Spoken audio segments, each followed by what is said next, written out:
kungi nikana Ngwatanio ya Leli va Kenya niyaweta kana niyiendeeye kwikia mitalatala ya Kutungiia masukulu na masivitali ala makunikie ivindani ya Waki wa Mutambo wa ngali ya mwaki wa matuku kana SGR. Aineenea kuya sivitali ni wa Mtito Andei ovisa ulotongoesye Ngwatanio Philip Maingi niwaikithya kana Milati unuthela nthini wa mwai kana myeile yukite ona kutwika nuseletwe kwa ilungu ya mwaka umwe.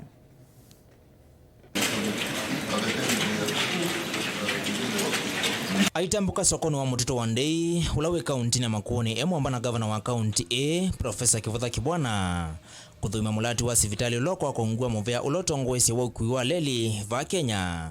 Ofisa munene Muvia ni Philip Maingi niwaikithya kana Milati monza ila yakiniwe ni Leli wa SGR na yavaniwe kumanthiwa ithekana kwakwa ingi ni kuminongwa ivindani ile yukite kati wa Milati wivola wa sukulu wa secondary wa Kathekani na ula wakiwa kwa miena si maendeeye kutula muti contractor ula waanangiwe kutoa isya.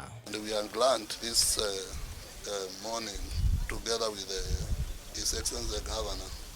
We have found a lot of progress and we have agreed on how to work together to make sure that the project is completed in good time. Yeah, that project has delayed for some reasons, and we are at almost 50%.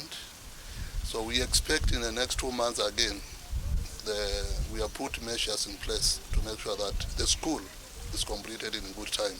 As you know, we have completed another 6 schools within the county through the same program. Jolo wa sivitali uwa Mtito Andei lo kwita kimanzita silingi milioni manaile mainga iweta kana nthini wa kilungu cha myeile onawona ukwitha we muthelu na kunenga na kula kwi serikali ya kaunti ya makuoni. Since Mtito Andei Hospital was affected by the construction of SGR, there was a commitment through the government to construct a new hospital. So Kenya Railways acquired this land. Kenya Railways has constructed this facility and we are going to make sure that it is completed. And then once it is complete, as through the national government, the project will be handed over to the county government. Gavana wa makuoni Profesa Kwathana na akiweta serikali ya makuoni ni maendeeye na kuyomba nyondo vailite nekana kukumbatilia mulati na kuendesya undu vailite.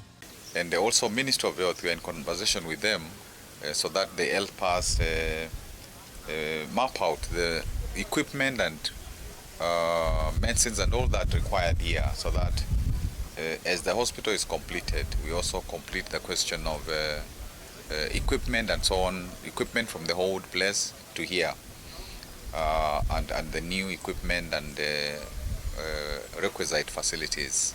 Milati mwanza ambisho mwini wa Kwathana mwaka ni wangilili na miongole na yavaniwa kuthela mwini wa mwanza mwaka muvitu vala kufikia OU iseleto kuthela na mwaka umwe. We thank Kenya Railways not only for this big facility, but also that we have been using the old facility until this new one is finalized, because strictly speaking it is now their property, but they have allowed us to continue using it for the benefit of our residents and patients. Dilivoti ya Motongo TV kwa Mtito Andei ne kaunti ya makuoni. Nyenento wa Kennedy Molinga.